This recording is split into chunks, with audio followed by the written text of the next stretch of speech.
on voit un en train de travailler et que son gouvernement est à l'aise, il y a certains noirs à qui Blanc donne l'argent. Pour dire, tu as combien dans ton compte? Il dit 200 millions. Il dit, bon, il y a même 6 milliards. Mais pourvu que tu aies tué ton frère qui est là-bas. Est-ce que c'est une obligation? Est-ce qu'on ne te donne pas le choix de choisir? Dans la mesure où c'est nous-mêmes qui choisissons là. Ce ne sont pas les Blancs. Si on veut être des marionnettes pour qu'ils nous manipulent, ils vont nous manipuler. Ce qui s'est passé au Rwanda. Tu as vu un Blanc là-bas, un Français se promener pour taillader les Rwandais. C'est pas eux-mêmes. C'est quelle langue de français ou bien c'est quel créole qui est venu au Rwanda pour tuer les gens là-bas? Ce qui s'est passé au Congo-Kinshasa. Ou bien encore au Burkina Faso. Au temps d'Israël Thomas Sankara Aimé. Qui a fait ça? Vous êtes là, vous entretenez de faux souvenirs. Vous-même, vous étiez ici en Afrique. Même en Côte d'Ivoire, il y a des gens qui ont mené un combat noble que vous devez soutenir jusqu'à vie. Parce qu'ils sont en train de lutter pour l'intérêt de toute l'Afrique. Mais la peur a rempli vos couilles. Vous êtes allés vous cacher. Qui va se dire et puis va me tuer. Mais toi, tu voulais que quelqu'un mourir à ta place.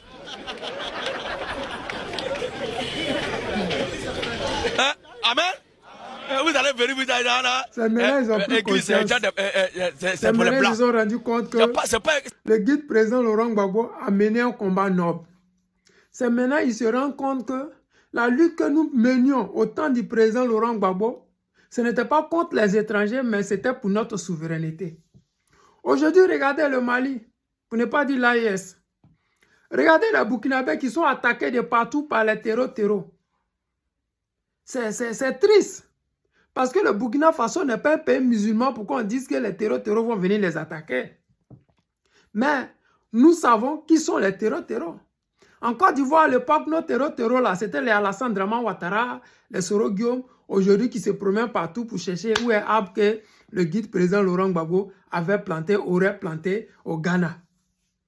C'est-à-dire que quand un pays africain veut sa souveraineté, lutte pour le bien-être de son peuple, de sa population, on leur trouve toujours des petites histoires à dormir debout pour les déstabiliser.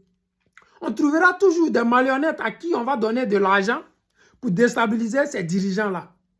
Aujourd'hui, c'est les terreaux ils utilisent parce qu'ils savent que les militaires qui sont au pouvoir dans l'AES ne vont pas permettre un autre coup d'État. Ils ont déjà chassé ceux qui étaient chargés, les déstabiliser. Ceux qui envoient les terreaux dans les avions, comme nous, les Ivoiriens, nous avons subi en 2011, ou même depuis 2002 jusqu'à maintenant. Parce que l'armée française était chargée d'alimenter, d'alimenter physiquement, c'est ça, l'armée régulière d'Alassane Draman Ouattara qui étaient les rebelles. Parce que les rebelles, là, c'est l'armée d'Alassane Draman Ouattara. Eux-mêmes, ils l'ont reconnu. Et lui-même, il a dit, les jeunes venant du Nord, l'armée qui soutient Alassane Draman Ouattara. Alassane Draman Ouattara était un opposant, en temps normal, d'un pays normal. En temps normal, dans la tête des gens dits démocratiques. En temps normal, si la France était un pays qui se respectait, ou si les journaux français se respectaient, les télévisions françaises se respectaient, il n'aurait jamais eu le courage de dire l'armée d'Alassane Draman Ouattara, parce qu'on sait qu'un opposant tel que Mélenchon n'a pas d'armée. Une opposante comme Marine Le Pen n'a pas d'armée. On sait que c'est l'armée régulière qui est censée protéger Mélenchon et Marine Le Pen. Donc, dès lors où il y a une armée qui vient de la part de Marine Le Pen, ce sont des rebelles. Donc, on considère que Marine Le Pen est à la tête d'une rébellion. Donc, elle est venue au pouvoir à travers une rébellion. C'est ça le cas d'Alassane Draman Ouattara. Donc, aujourd'hui, les Ivoiriens, le fait de pleurer matin, midi, soir, ça ne veut rien dire pour ces Occidentaux-là. Parce qu'ils n'ont pas l'intention de changer quoi que ce soit. C'est nous qui allons changer notre histoire. C'est nous qui allons les amener à nous respecter. C'est nous, à travers notre lutte, à travers notre dévouement, à travers notre envie de nous libérer de cette France-Afrique, que eux, les Occidentaux, vont comprendre. C'est ça la réalité. Aujourd'hui, vous voyez l'AES, la Russie qui les soutient. Mais à l'époque, nous avons entendu en vain que la Russie vient nous aider. Elle n'est jamais venue. On nous a fait croire que la Russie allait venir dans 2 mois, dans 3 mois. Mais elle n'est jamais venue. Pourquoi? Pourquoi est-ce qu'aujourd'hui les Russes sont dans l'AES? C'est parce qu'ils ont actuellement l'Occident en train de vouloir les arracher l'Ukraine. Et ils savent qu'après l'Ukraine, ils vont les arracher les Daghestan, les Ouzbékistan, les Kyrgyzstan, les autres pays qui étaient censés être dans les girons de la Russie. C'est pour cela aujourd'hui, la Russie, sachant le danger venir, a commencé à aider l'AES pour fragiliser l'économie des Occidentaux, surtout ceux de l'Afrique, de l'Europe de l'Ouest, surtout la France en tête et les États-Unis. On pense qu'en Afrique, c'est seulement les Français, alors qu'il y a les États-Unis dedans. Pourquoi est-ce que les États-Unis en veulent tant au Burkina Faso? Le Burkina Faso qui est un petit pays. Le Burkina Faso qui n'a pas de mer, qui n'a pas de débouchés maritimes, qui n'a rien. Pourquoi est-ce que les États-Unis vont s'attaquer à ces petits pays-là? Parce que les gens gagnent de l'or gratuitement là-bas.